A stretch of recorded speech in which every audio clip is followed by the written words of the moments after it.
हमने आपको formal charge के बारे में बताया था, जिसके आधार पे अगर किसी पार्टिकुलर स्पेसिस का more than one Lewis structure हो रहा है तो उसमें कौन ज्यादा स्टेबल लुईस स्ट्रक्चर होगा, कौन ज्यादा कम स्टेबल लुईस स्ट्रक्चर होगा, इसी के बारे में हमने पढ़ा था with the help of formal charge. ठीक है, फॉर्मल चार्ज बताया गया था और फॉर्मल चार्ज रूल बताया गया था to decide more stable Lewis structure. ठीक है, तो हम लोग फॉर्मल चार्ज रूल का ही कुछ और एग्जाम्पल पढ़ेंगे। जैसे कि हम लोग अगर सवाल आपसे पूछा जाए कि draw the Lewis structure of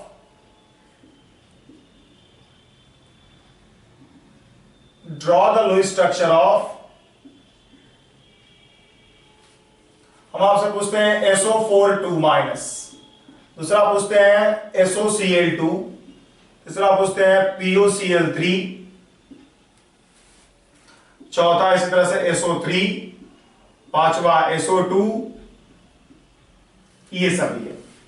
ठीक है, इन सभी पे आपसे पूछा जाए कि बताइए लुईस स्ट्रक्चर क्या हो। तो हम लोग शुरुआत करते हैं फर्स्ट वन से। तो पहला SO4 माइनस, सबसे पहला काम होता है आपको स्केलेटन डिटरमाइन करना। तो आप ये समझ रहे होंगे कि सल्फर और ऑक्सीजन में ज्यादा इलेक्ट्रोनेगेटिव ऑक्सीजन है और इसलिए ऑक्सीजन टर्मिनल में होगा, कम इलेक्ट्रोनेगेटिव सल्फर है इसलिए सल्फर सेंटर में होगा। तो सल्फर सेंटर में होगा तो सल्फर को सेंटर में रख करके हम ऐसा लुईस स्ट्रक्चर बना सकते हैं, मतलब ऐसा स्केलेटन बना सकते हैं, इवन ऐसा भी बना सकते हैं। क्या इसमें कोई आपत्ति हो है? इसमें भी आपको आपत्ति नहीं होना चाहिए। बहुत लोग इसी को सही मान लेंगे बिकॉज बहुत लोग को याद होगा कि SO4 मास का स्ट्रक्चर ऐसा होता है। अगर आपसे कोई पूछ दे कि ऐसा क्यों नहीं, तो आप असमंजस में थोड़ा पढ़ोगे। क्यों नहीं, हम लोग पढ़ेंगे, सब कुछ आएगा अपने तरीके से कि नहीं होगा, क्यों नहीं होगा हम लोग पढ़ेंगे। दूसरा काम होता है total valence electron. Total valence electron की अगर हम बात करें तो आपके पास सल्फर के पास 6 है, ऑक्सीजन के पास 6 × 4 प्लस 2 बाहर, कितना हो गया 32। तीसरा टोटल बॉन्डिंग इलेक्ट्रॉन की अगर हम बात करें, total electron required for noble gas configuration, सबसे पहले तो आप देखोगे total electron required for noble gas configuration 5 atom है, सबको 8 चाहिए, मतलब 40। तो total bonding electron will be equal to हो जाएगा total electron required for noble gas configuration minus total valence electron, that will be equal to 40 minus 32 and that will simply equal to 8, मतलब 4 bonds. और 4 bond आपको दिख रहा होगा structure में, 4 bond already present है। ठीक है, देखिए 5 total lone pair of electron. Total lone pair of electron आप क्या करोगे, बैलेंस इलेक्ट्रॉन में से बॉन्डिंग इलेक्ट्रॉन घटाओगे तो आएगा 24 इलेक्ट्रॉन्स। तो 24 इलेक्ट्रॉन्स को हम अरेंज करते हैं। तो S, गौर की जगह हम इधर लिखते हैं, तो हमारे पास हो जाएगा S O O O और O। हम इलेक्ट्रॉन डिस्ट्रीब्यूशन करना शुरू करते हैं। सबसे पहले टर्मिनल पे ऑक्सीजन के पास 6 इलेक्ट्रॉन होता है वैलेंस, एक अगर बॉन्डिंग में भाग लेगा तो ट्रबल है, और आ जाएगा इलेक्ट्रॉन। और हटाने के लिए आपके पास 2 माइनस दिया हुआ है, तो आप एक इलेक्ट्रॉन बाहरी इस तरह से कर दोगे, एक इलेक्ट्रॉन बाहरी और इस तरह से कर दोगे। तो इस तरह से आपने 2 ऑक्सीजन पे तो ऑक्टेट पूरा करा दिया by use of external charge. जो बाहरी चार्ज है उसकी मदद से हमने ये डिसाइड कर लिया कि इन दोनों पे ऑक्टेट, इस पे भी ऑक्टेट हो जाएगा। अब इस ऑक्सीजन की बात करते हैं। तो ऑक्सीजन के पास फिर 6 इलेक्ट्रॉन है, अगर एक इलेक्ट्रॉन बॉन्डिंग में भाग लेगा तो फिर ट्रबल है। ट्रबल ये है कि ऑड इलेक्ट्रॉन हो जाएगा। तो अब तो हमारे पास एक्स्ट्रा चार्ज बचा नहीं, हमने एक्स्ट्रा चार्ज के लिए को यूज करके ऑक्सीजन पे क्या किया, ऑक्टेट पूरा कराया। तब हम लोग को क्या करना होगा, कोऑर्डिनेट बॉन्ड सोचना होगा और उसकी मदद से हम इसका ऑक्टेट पूरा कराएंगे। कोऑर्डिनेट बॉन्ड सोचना होगा, उसकी मदद से हम इसका ऑक्टेट पूरा कराएंगे। तो this is the Lewis structure of SO4 minus according to the octet rule. ठीक है, आपको दिख रहा होगा ये लुईस स्ट्रक्चर, कुछ किताब में लुईस स्ट्रक्चर आप देखोगे भी, इसको हम स्ट्रक्चर 1 मानते हैं, स्ट्रक्चर 1 मानते हैं। सेकेंड लुईस स्ट्रक्चर की बात अगर हम करें तो टर्मिनल पे पहले अरेंज करते हैं, तो एक इलेक्ट्रॉन तो 5 बचेगा, 5 तो हो नहीं सकता है, इसलिए हम बाहरी एक दे दिया यहां पर। इसी तरह से यहां भी बाहरी एक दे दिया, इसी तरह से यहां भी हमने एक बाहरी इलेक्ट्रॉन दे दिया। ठीक है, तो आपके पास जो इलेक्ट्रॉनिक डिस्ट्रीब्यूशन हो गया वो क्या हो गया, ये हो गया।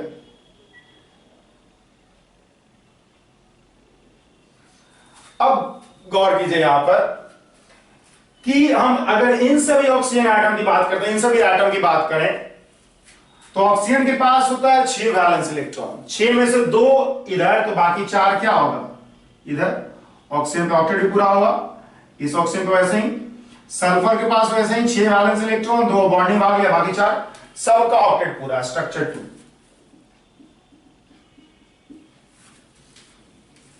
अब अगर हम आपसे पूछे कि कौन स्ट्रक्चर ज्यादा स्टेबल, ये तो आप समझ गए होंगे, स्ट्रक्चर हमने बना दिया, कौन स्ट्रक्चर ज्यादा स्टेबल, सब लोग बोल दोगे 1।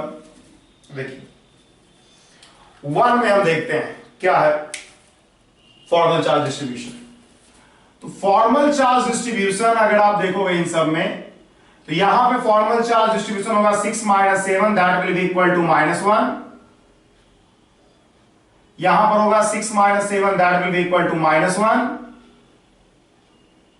यहां पर होगा 6 - 7, that will be equal to -1।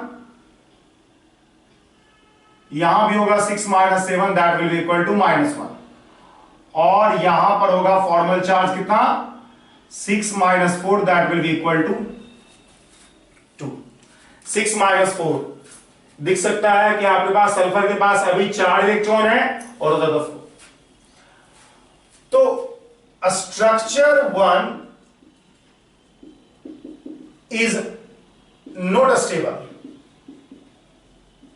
as formal charge on sulfur जो है is equal to, formal charge on sulfur is equal to 2।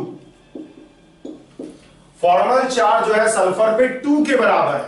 और हम लोग पहले ही पढ़ चुके हैं कि कोई भी ऐसा स्ट्रक्चर जिसमें formal charge less than equal to -2 और greater than equal to +2 is not stable at all. Formal charge अगर किसी एटम पे 2 या 2 से ज्यादा आता है, या -2 या -2 से कम आता है, तो आप कहते हो कि वो स्ट्रक्चर स्टेबल नहीं है, वो स्ट्रक्चर जो होगा स्टेबल नहीं होगा। ठीक है, आप ऐसा कहते हो। तो इसी के आधार पे आपको दिख रहा होगा कि स्ट्रक्चर 1 जो है स्टेबल नहीं।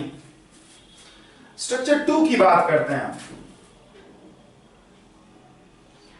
-1 0 0 0 -1, आप आसानी समझ सकते हो, हमने डायरेक्ट लिख दिया है। 6 - 7 6 - 6 6 - 6 6 - 6 6 - 7 -1 0 0 0 -1। अब अगर हम बात करें इसमें, structure 2 has better formal charge distribution, better formal charge distribution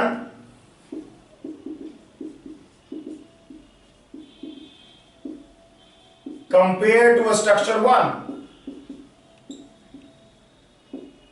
structure 1 और 2 में कहा जाए किसका फॉर्मल चार्ज डिस्ट्रीब्यूशन बेहतर है। फॉर्मल चार्ज डिस्ट्रीब्यूशन बेहतर किसका है, दूसरे का है, क्योंकि आपको दिख रहा है कि नियर टू 1, हमने आपको नियर टू 0, हमने आपको पहला रूल यही बताया था कि वो लुईस स्ट्रक्चर ज्यादा स्टेबल होता है जिसमें फॉर्मल चार्ज 0 के करीब हो। तो 0 के करीब तो दिख रहा है, स्ट्रक्चर 2 में फॉर्मल चार्ज 0 के करीब आपको दिख रहा हो, तो 0 के करीब है, तो स्ट्रक्चर 2 जो है उसके पास बेहतर फॉर्मल चार्ज डिस्ट्रीब्यूशन है।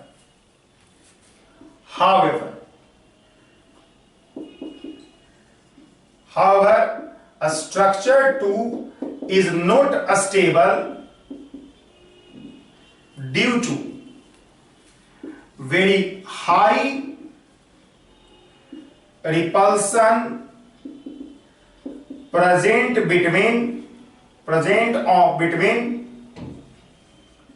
between lone pair of sulfur and oxygen atoms। गौर करने वाली बात यह है कि स्ट्रक्चर 2 जो है बिल्कुल स्टेबल नहीं होगा। स्ट्रक्चर 2 जो होगा बिल्कुल स्टेबल नहीं होगा due to high repulsion present between किसमें, सारे एटम को अगर आप देखो तो लगातार आपको लोन पेयर दिख रहा होगा, और इस तरह का सिचुएशन जिसमें कि हर एटम पे लगातार लोन पेयर रखा हुआ हो, वो स्ट्रक्चर बिल्कुल स्टेबल नहीं होगा, बिकॉज यहां पे बहुत ज्यादा लोन पेयर रिपल्सन होगा। ठीक है, तो गौर करने वाली बात यह है कि स्ट्रक्चर 1 स्टेबल नहीं हुआ बिकॉज फॉर्मल चार्ज डिस्ट्रीब्यूशन 2 हो गया सल्फर पर। स्ट्रक्चर 2 स्टेबल नहीं हुआ बिकॉज लोन पे रिपल्सन ज्यादा हुआ। अब ऐसे केस में जहां पर आपका जो normal method of Lewis structure drawing है वो सही नहीं आ रहा है, फॉर्मल चार्ज भी हेल्प नहीं कर रहा है सिंपली, तब हम लोग को एक्सपेरिमेंटली देखना होगा। ठीक है, हाउएवर मतलब आप लिखते हैं in such case experimental verification, experimental observation help us to determine correct Lewis structure।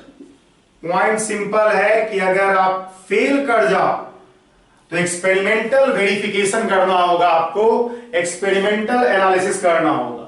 तो इस केस इन सच केस क्या होगा, experimental observation help us to determine correct Lewis structure. ठीक है, it is experimentally found that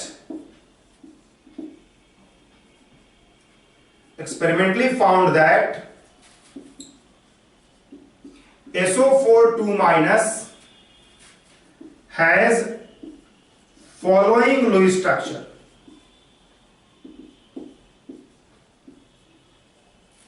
ठीक है, SO4 2- का Lewis structure ये आता है, ये दोनों नहीं आकर के बल्कि ये आता है।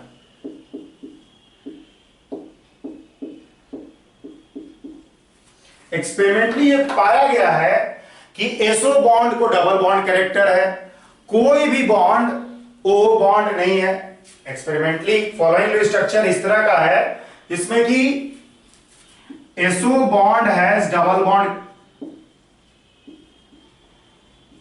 Bond character and no OO bonds are present. ये एक्सपेरिमेंटली देखा गया है कि SO बॉन्ड को डबल बॉन्ड कैरेक्टर है और O बॉन्ड प्रेजेंट नहीं है। SO बॉन्ड को डबल बॉन्ड कैरेक्टर मतलब पहला लुईस स्ट्रक्चर सही नहीं था, O बॉन्ड नहीं है इसका मतलब दूसरा लुईस स्ट्रक्चर सही नहीं था। तो करेक्ट लुईस स्ट्रक्चर इस तरह का आता है, और इसमें अगर आप देखोगे इलेक्ट्रॉनिक डिस्ट्रीब्यूशन तो हम करते हैं। अब अगर हम इस पे फॉर्मल चार्ज डिस्ट्रीब्यूशन करते हैं, देखिए फॉर्मल चार्ज डिस्ट्रीब्यूशन यहां पे आएगा 6 - 6 विल बी इक्वल टू 0, यहां पर आ जाएगा 6 - 7 will be equal to -1, 6 - 6 will be equal to 0, और यहां पर आ जाएगा 6 - 7 विल बी इक्वल टू -1, और यहां पर फॉर्मल चार्ज देखोगे कितना आएगा 6 - 6 विल बी इक्वल टू 0। तो आप देख सकते हो कि formal charge distribution on different atoms इस तरह का है। तो फॉर्मल चार्ज डिस्ट्रीब्यूशन बेहतर है, तो इसलिए ये लुईस स्ट्रक्चर सही है। हाउएवर इस लुईस स्ट्रक्चर में गौर करने वाला बात यह है, however in ever Lewis structure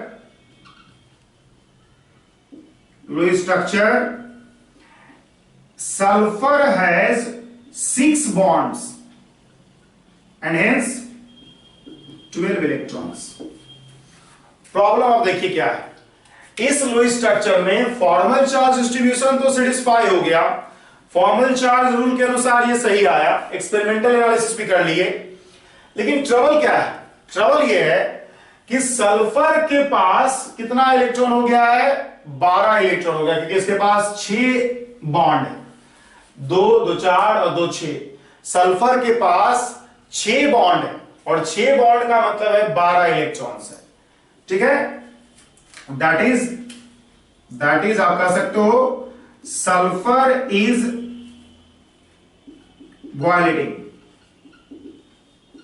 octet rule, sulphur is violating octet rule, sulphur जो है ऑक्टेट रूल वायलेट कर रहा है। अब देखिए एक्चुअल में सल्फर जो है ऑक्टेट रूल वायलेट कर सकता है। हम आपको यहां पे एक टर्म बता रहे हैं, एक्सेप्शन टू ऑक्टेट रूल।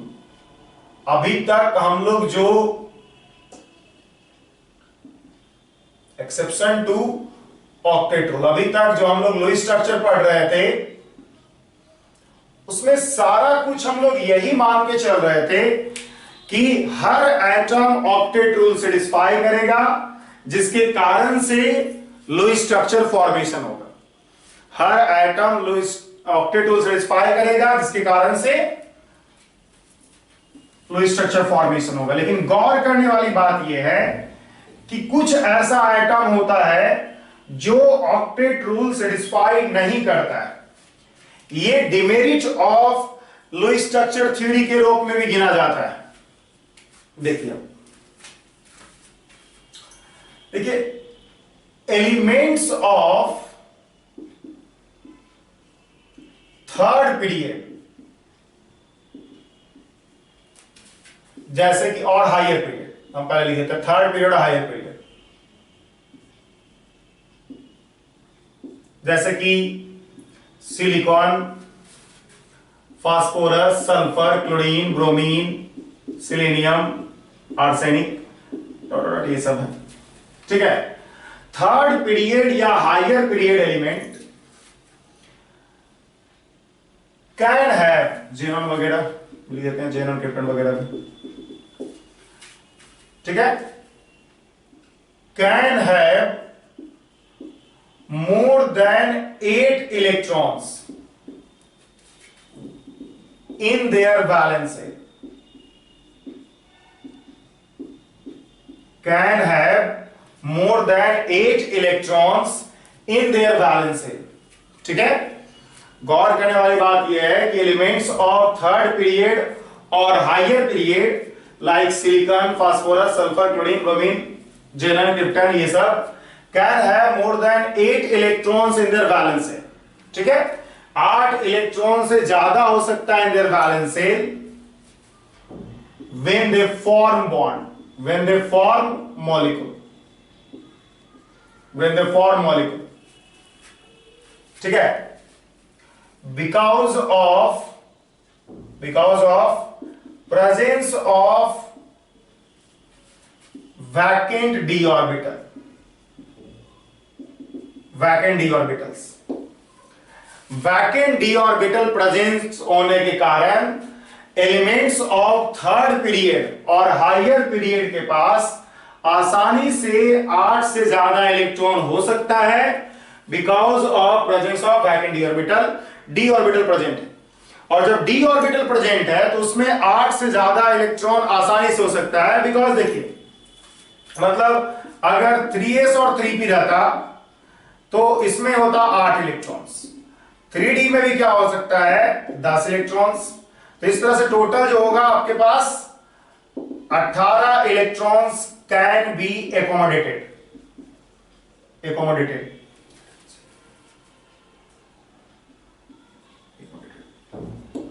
ठीक है, 18 इलेक्ट्रॉन्स तक एकोमोडेट कर सकता है, बिकॉज उसके पास डी ऑर्बिटल भी है। ये बात आपको सेकेंड पीरियड एलिमेंट्स के लिए वैलिड नहीं होता है, लेकिन थर्ड पीरियड और हायर पीरियड एलिमेंट्स के लिए, जहां पर 3d, 4d, 4f, 5d ये सब ऑर्बिटल्स होता है, वहां पर आसानी से 8 इलेक्ट्रॉन से ज्यादा रख सकता है। आप जानते होंगे कि कैसे 8 इलेक्ट्रॉन हो रहा है, बिकॉज एक हर ऑर्बिटल में 2 इलेक्ट्रॉन, 3s एक ऑर्बिटल होता है, 3p 3 ऑर्बिटल होता है, 4 ऑर्बिटल हुआ, और ये 5 ऑर्बिटल, ये 5 ऑर्बिटल है, और ये 4 ऑर्बिटल है। तो 4 ऑर्बिटल्स के पास 8 इलेक्ट्रॉन हो सकता है, जबकि यहां पे 3d के पास 5 इलेक्ट्रॉन और हो सकता है, मतलब 5 ऑर्बिटल 3d के पास भी है, इसका मतलब 10 इलेक्ट्रॉन और हो सकता है। तो टोटल आप देख सकते हो 18 इलेक्ट्रॉन्स तक भी रख सकता है।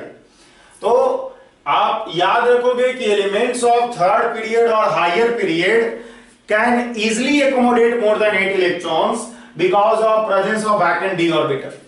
ठीक है, इस बात को गौर कीजिएगा, presence of vacant d orbital के कारण वो लोग आसानी से क्या कर सकता है, 8 से ज्यादा इलेक्ट्रॉन रख सकता है। तो इसलिए सो इन SO4 2- sulphur can have 12 electron. Sulphur के पास 12 इलेक्ट्रॉन होना भी कोई गलत नहीं हो गया है कि सल्फर के पास 12 इलेक्ट्रॉन हो गया तो बहुत अजीब हो गया है। सल्फर के पास आसानी से 12 इलेक्ट्रॉन हो सकता है। तो ये जो है करेक्ट लो स्ट्रक्चर है, ये जो है करेक्ट लो स्ट्रक्चर है, इसमें कोई डाउट नहीं है। बिकॉज सल्फर की बात है, सल्फर जो है थर्ड पीरियड का एलिमेंट है और थर्ड पीरियड का एलिमेंट आसानी से 8 से ज्यादा इलेक्ट्रॉन रख सकता है और इसीलिए करेक्ट लो स्ट्रक्चर जो SO4 2- का होगा वो यही होगा। ठीक है, अब देखिए एक्चुअल में इन सभी एटम के लिए sulphur, phosphorus, silicon, chlorine, bromine, iodine, इन सब के लिए फॉर्मल चार्ज रूल को आप सेटिस्फाई करोगे रेदर देन ऑक्टेट रूल।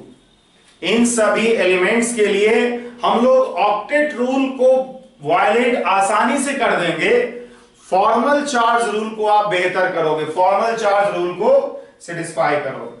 मतलब for such elements formal charge rule is preferred over octet rule। मतलब ये बात है कि अगर कोई लो स्ट्रक्चर ऑक्टेट रूल सेटिस्फाई कर रहा है लेकिन फॉर्मल चार्ज वायलेट कर रहा है, फॉर्मल चार्ज रूल को वायलेट कर रहा है, तो वो गलत हो जाएगा। यहां पर आप ऑक्टेट रूल को वायलेट कर सकते हो, फॉर्मल चार्ज रूल को वायलेट नहीं करो। ठीक है, मतलब हम लोग इस तरह के एलिमेंट्स के साथ जो स्ट्रक्चर बनेगा उसमें फॉर्मल चार्ज रूल को ज्यादा प्रीफरेंस देंगे कंपेयर टू ऑक्टेट रूल। ठीक है, यही लिखा हुआ है, for such elements formal charge rule is preferred over octet rule. जैसा कि देखिए हम बाकी सबका भी लो स्ट्रक्चर बनाते हैं। ठीक है, बाकी सबका भी लो स्ट्रक्चर हम बनाते हैं। अब अगर हम दूसरा हम लो स्ट्रक्चर बनाते हैं SOCl2 का। स्टेप अगर आप फॉलो करोगे, आप स्टेप फॉलो करो और स्टेप फॉलो करके आपके पास लो स्ट्रक्चर जो आएगा SOCl2 का वो ऐसा आएगा।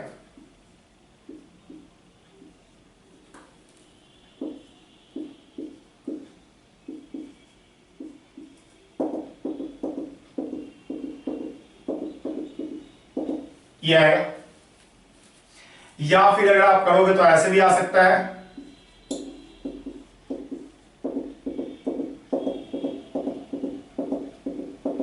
हमने प्रोसेस नहीं बताया बिकॉज प्रोसेस हम लोग बार बार कर रहे हैं और प्रोसेस के अनुसार से आपको ये दोनों लो स्ट्रक्चर आएगा जो कि आप आसानी से करोगे, कर लोगे खुद से। मुझे लगता है कि करने की जरूरत है मुझे, तो ये आएगा। अब अगर हम इसमें फॉर्मल चार्ज डिस्ट्रीब्यूशन करते हैं तो इसमें आ रहा है -1, 6 - 7 दैट विल इक्वल टू -1। इसमें आ रहा है +1, 6 - 5 दैट विल इक्वल टू 1। इसमें आ रहा है 7 - 7 दैट विल इक्वल टू 0 और इसमें भी आ रहा है 7 - 7 दैट विल इक्वल टू 0। इसमें आ रहा है 7 - 7 दैट विल इक्वल टू 0। इसमें आ रहा है 6 - 6 दैट विल इक्वल टू 0। इसमें आ रहा है 6 - 6 दैट विल इक्वल टू 0 और इसमें आ रहा है 7 - 7 दैट विल इक्वल टू 0। ठीक है, तो ये जो है आपका फॉर्मल चार्ज डिस्ट्रीब्यूशन आ रहा है SOCl2 के दोनों स्ट्रक्चर में। इस आधार पे आपको देखोगे, ठीक है, on the basis of formal charge distribution आपको साफ दिखेगा कि स्ट्रक्चर 1 और स्ट्रक्चर 2 में कौन ज्यादा स्टेबल है। स्ट्रक्चर 2 जो है ज्यादा स्टेबल है स्ट्रक्चर 1 से, but in structure 2 very high lone pair repulsion is present. Very high lone pair repulsion is present. बहुत ज्यादा जो है लोन पेयर रिपल्सन प्रेजेंट है। स्ट्रक्चर 2 में बहुत ज्यादा लोन पेयर रिपल्सन प्रेजेंट है। इस बात को गौर कीजिएगा कि on the basis of formal charge distribution structure 2 ज्यादा स्टेबल है बिकॉज सब पे जीरो है, लेकिन स्ट्रक्चर 2 में इतना ज्यादा लोन पेयर रिपल्सन होगा कि ये स्ट्रक्चर को आप स्टेबल कह ही नहीं सकते हो। इस स्ट्रक्चर को अगर आप स्टेबल कहोगे तो आप बहुत बड़ा गलती कर रहे हो। ठीक है, तो अब सवाल ये उठता है, तो there is one another structure possible without octet rule, without following octet rule. इसमें गौर कीजिएगा कि ऑक्टेट रूल फॉलो करवा करके हमने दोनों लिखा है। तो हम लोग एक ऐसा लो स्ट्रक्चर बनाते हैं जिसमें कि ऑक्टेट रूल फॉलो नहीं हो रहा है, इसमें ऑक्टेट रूल फॉलो नहीं हो रहा है। ठीक है, और ये आपका लो स्ट्रक्चर है, ये आपका लो स्ट्रक्चर है। तो ऑक्टेट रूल नहीं फॉलो हो रहा है बिकॉज देख सकते हो आप कि सल्फर के पास सल्फर है 10 इलेक्ट्रॉन्स, सल्फर को 10 इलेक्ट्रॉन है।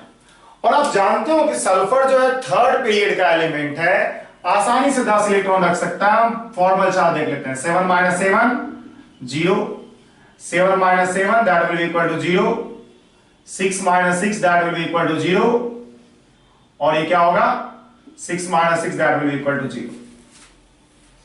तो देख सकते हो आप कि सभी पे सल्फर के पास 6 वैलेंस इलेक्ट्रॉन था, अभी भी 1 2 3 4 5 6, तो सभी के पास फॉर्मल चार्ज डिस्ट्रीब्यूशन ये सही है। तो ये जो है better formal charge distribution, octet rule नहीं सेटिस्फाई कर रहा है लेकिन फॉर्मल चार्ज डिस्ट्रीब्यूशन सही है, इसलिए इसी को हम लोग कहेंगे करेक्ट लो स्ट्रक्चर। ठीक है, हम आपको बता दें कि थर्ड पीरियड और हायर पीरियड एलिमेंट के पास मोर देन 8 इलेक्ट्रॉन्स इजिली रह सकता है बिकॉज उसके पास वैकेंट डी ऑर्बिटल होता है जो कि 8 से ज्यादा इलेक्ट्रॉन को आसानी से एकोमोडेट कर सकता है। और इसलिए यहां पर आसानी से फॉर्मल चार्ज रूल को सेटिस्फाई कराओगे और ऑक्टेट रूल को वायलेट कराओगे। ऑक्टेट रूल को आसानी से वायलेट किया जा सकता है। ठीक है, अब देखिए हम इसी तरह का कुछ और स्ट्रक्चर आपको दिखाते हैं जिससे कि आपको पता चल जाएगा कि इन सभी के लिए फॉर्मल चार्ज रूल को ही ध्यान रखना है, ना कि ऑक्टेट रूल। जैसे POCl3 की बात करते हैं, तो आप कैलकुलेट करोगे तो आप अगर बनाओगे लो स्ट्रक्चर अपने तरीके से जो हम बताए थे, आपको ये आएगा।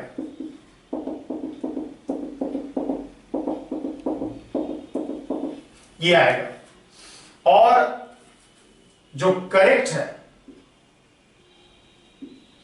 करेक्ट ब्लू स्ट्रक्चर जो आएगा वो ये आएगा।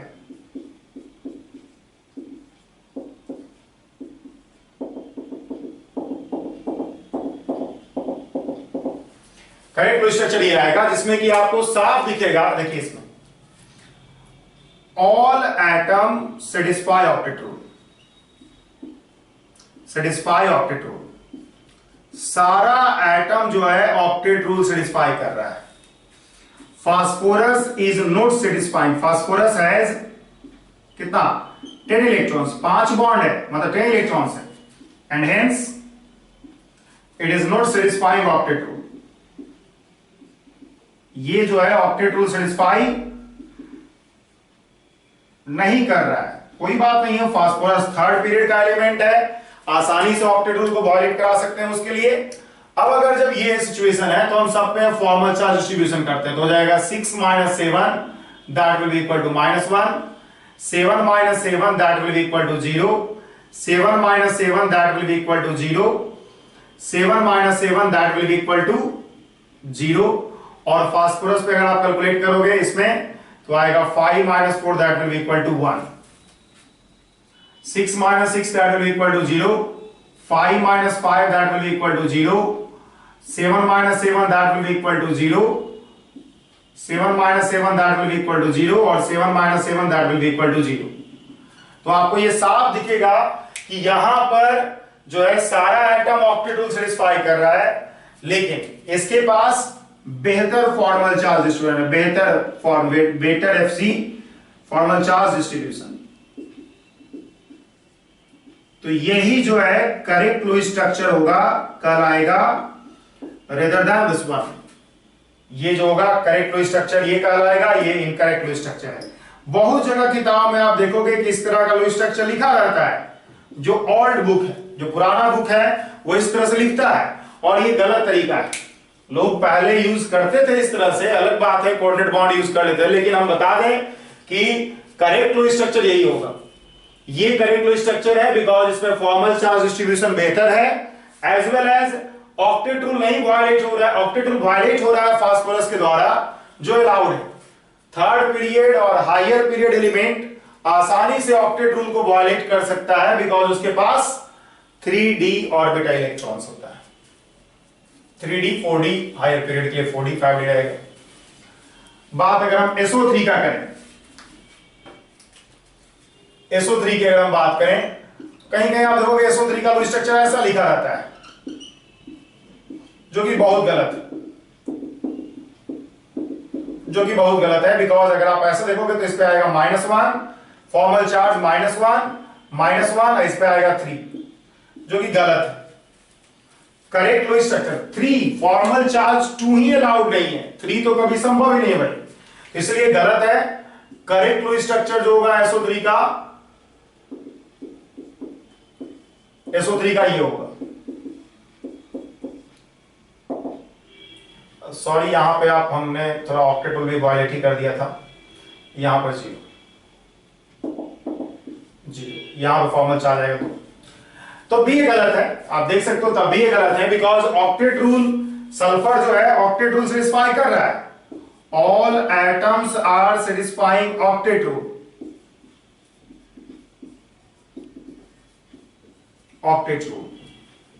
but formal charge on sulfur is 2 which is not allowed,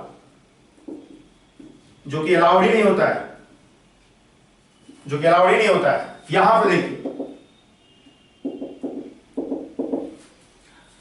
formal charge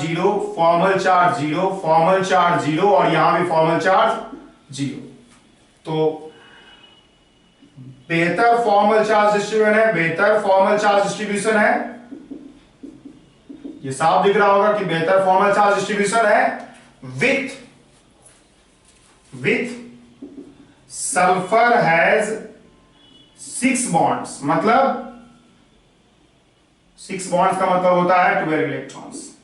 sulphur के पास 6 बॉन्ड है, मतलब 12 इलेक्ट्रॉन्स। ठीक है, गौर कीजिए यहां पर करेक्ट लुईस स्ट्रक्चर जो आपका ये है, ये इनकरेक्ट लुईस स्ट्रक्चर होगा। करेक्ट लुईस स्ट्रक्चर ये है बिकॉज सल्फर के पास 6 बॉन्ड है। ठीक है, सल्फर के पास 6 बॉन्ड है और इसके पास 12 इलेक्ट्रॉन हुआ और बेहतर फॉर्मल चार्ज डिस्ट्रीब्यूशन होगा। बेहतर फॉर्मल चार्ज डिस्ट्रीब्यूशन होने के कारण आप इसी को सही स्ट्रक्चर मानोगे, इसको सही स्ट्रक्चर नहीं मानोगे। ठीक है, इसी तरह से हम देखिए हम SO2 का लिखते हैं। SO2 के लिए भी आप क्या करते हैं लोग, SO2 के लिए भी लोग ले लेते हैं ऐसा स्ट्रक्चर।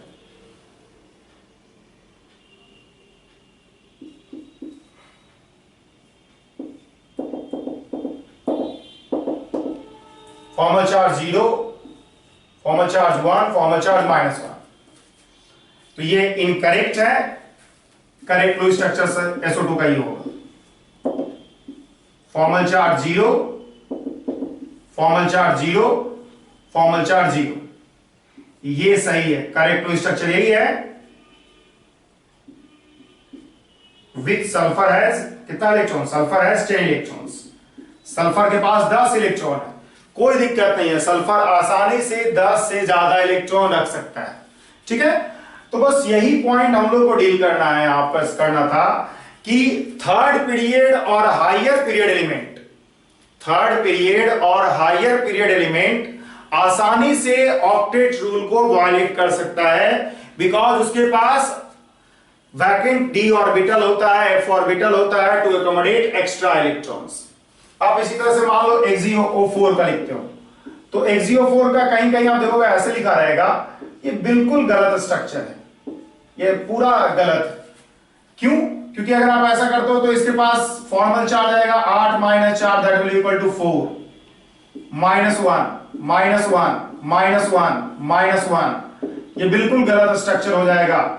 जिनर के पास 8 वैलेंस इलेक्ट्रॉन होता है, 8 वैलेंस इलेक्ट्रॉन होता है, अब इसके पास 4 है, 4 कभी संभव ही नहीं है। करेक्ट स्ट्रक्चर ये होगा जहां पर जेनर ऑक्टेट रूल तो सेटिस्फाई नहीं करेगा, लेकिन फॉर्मल चार्ज डिस्ट्रीब्यूशन बहुत खूबसूरती से सेटिस्फाई करेगा। सभी एटम पे फॉर्मल चार्ज 0 है, 0 है, 0 है, 0 है और ये 0 है। तो फॉर्मल चार्ज डिस्ट्रीब्यूशन बहुत बेहतर है, इसलिए सही स्ट्रक्चर यही होगा। समझ रहे हो आप? बहुत आसान है। हमेशा आप याद रखोगे कि थर्ड पीरियड और हायर पीरियड एलिमेंट के लिए जहां पर वैकेंट d ऑर्बिटल प्रेजेंट है, उसके लिए ऑक्टेट रूल कोई मायने नहीं रखता है, उसके लिए फॉर्मल चार्ज रूल मायने रखता है। ठीक है? अब देखिए, ये तो हुआ कि 8 से ज्यादा इलेक्ट्रॉन रख सकता है कुछ। तो देखिए कुछ ऐसा भी एटम है, some atoms like beryllium, boron, aluminium have less than 8 electrons when they form covalent molecule.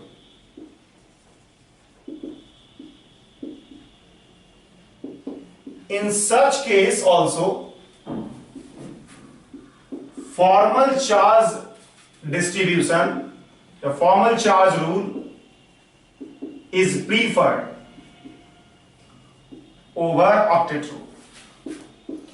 इन तीनों को आप याद रखिएगा, बोरोन, बेरिलियम, एल्युमिनियम। एल्युमिनियम अगर कोवलेंट मॉलिक्यूल बना रहा है तो देखिए अगर हम BeCl2 लिखे स्ट्रक्चर, तो BeCl2 जो होगा ये है, ये है।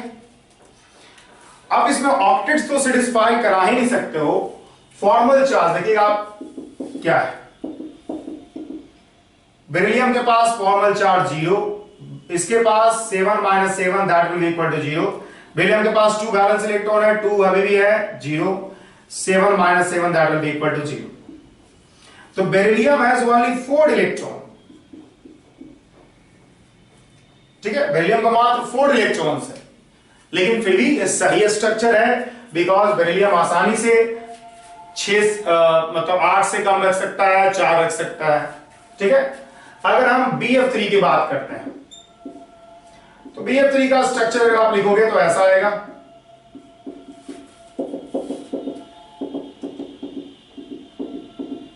बहुत लोग इसको ऐसे लिखते हैं,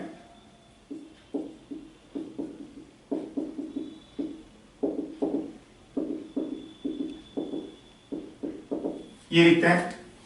कौन ज्यादा अच्छा स्ट्रक्चर है? तो देखिए इसमें जो है बोरोन मतलब all atoms are satisfying octet rule, are satisfying octet rule. सारा एटम जो है ऑक्टेट रूल सेटिस्फाई कर रहा है। यहां पे boron has only 6 electron.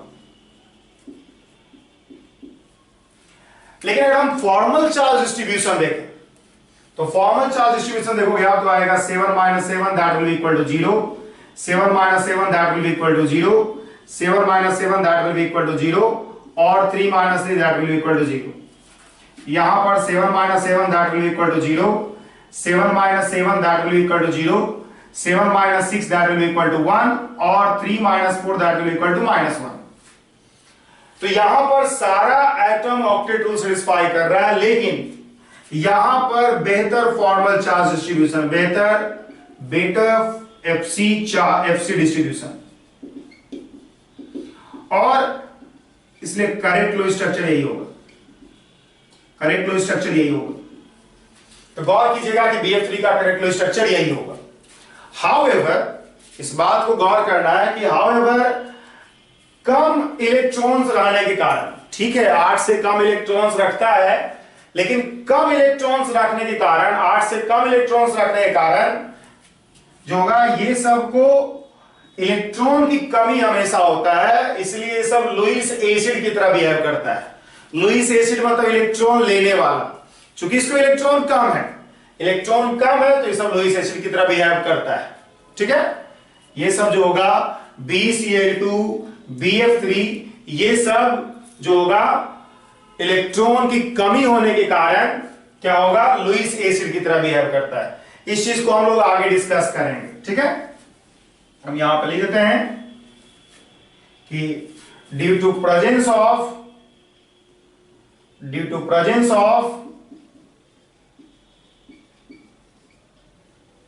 less than 8 electrons, BCl2, BH3 act as Lewis acid। Lewis acid का मतलब है इलेक्ट्रॉन लेने वाला, क्योंकि इलेक्ट्रॉन कम है इसलिए इलेक्ट्रॉन लेना चाहेगा। इस चीज को हम लोग आगे डिस्कस करेंगे, कैसे लुईस एसिड की तरह बिहेव करेगा, कैसे इलेक्ट्रॉन लेगा, कैसे ऑक्टेट पूरा करने का प्रयास करेगा। ठीक है, तो ये जो 2 पॉइंट है आपको याद रखना है कि कुछ एटम जो थर्ड पीरियड और हायर पीरियड एलिमेंट्स वाला है वो 8 से ज्यादा इलेक्ट्रॉन रख सकता है, रखता है, आसानी से रखता है। उसके लिए फॉर्मल चार्ज डिस्ट्रीब्यूशन देखोगे आप, ना कि ऑक्टेट रूल। ये सब एटम बेरिलियम, बोरोन, इन्हीं दोनों के लिए खास कर, एल्युमिनियम चूंकि most of the time ionic compound बनाता है इसलिए उसकी बात नहीं करेंगे हम लोग, लेकिन कभी कभी कोवलेंट कंपाउंड बनाता है एल्युमिनियम, इसलिए उसको भी लिख रहे थे हम। तो बेरिलियम, बोरोन जैसा एलिमेंट, मतलब ये दोनों एलिमेंट खासकर जो है 8 से कम इलेक्ट्रॉन रखता है, और 8 से कम इलेक्ट्रॉन रख करके क्या होगा, अपना लुईस स्ट्रक्चर बनाता है। इन दोनों केस में भी क्या होगा, आपको बेहतर फॉर्मल चार्ज डिस्ट्रीब्यूशन देखना होगा रेदर देन ऑक्टेट रूल। ठीक है, अब देखिए, हाउएवर कुछ ऐसा एटम होता है जो कि हमेशा ऑक्टेट रूल सेटिस्फाई करता है, कुछ ऐसा भी एटम होता है, हमने ये पढ़ा कि कौन कौन एटम ऑक्टेट रूल सेटिस्फाई नहीं करेगा। कुछ ऐसा भी एटम होता है, नोट में करके लिख देते हैं हम इस चीज को, some atoms like carbon, nitrogen, oxygen, fluorine always satisfy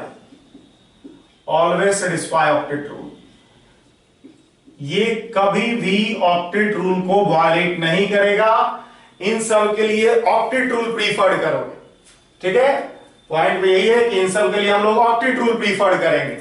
third period, higher period elements के लिए हम लोग फॉर्मल चार्ज रूल प्रीफर्ड करेंगे with more than 8 electrons in their valence shell, जबकि बोरोन, बेरिलियम के लिए हम लोग formal charge distribution, formal charge rule follow करेंगे with number of electrons less than 8 electrons. ठीक है, तो यही फॉर्मल चार्ज का यूज है। फॉर्मल चार्ज के यूज से हम लोग बेहतर लुईस स्ट्रक्चर पता कर सकते हैं, कौन लुईस स्ट्रक्चर गलत होगा, कौन लुईस स्ट्रक्चर सही होगा, ये पता कर सकते हैं। और ये हम लोग को पता चलता है कि किसके लिए ऑक्टेट रूल ज्यादा बेहतर रूल है, किन सभी एलिमेंट के लिए, जैसा कि हमने भी बताया कार्बन, नाइट्रोजन, ऑक्सीजन, फ्लोरीन के लिए ऑक्टेट रूल को आपको फॉलो करना होता है ब्लाइंडली। बाकी सभी के लिए आपको फॉर्मल चार्ज रूल को ध्यान रखना होगा। ऑक्टेट रूल आ जा रहा है लेकिन फॉर्मल चार्ज डिस्ट्रीब्यूशन भी बहुत बेहतर होना चाहिए। अगर ऑक्टेट रूल वायलेट भी हो रहा है तो कर दोगे, अगर बेहतर फॉर्मल चार्ज डिस्ट्रीब्यूशन आपको मिल रहा है तो। ठीक है।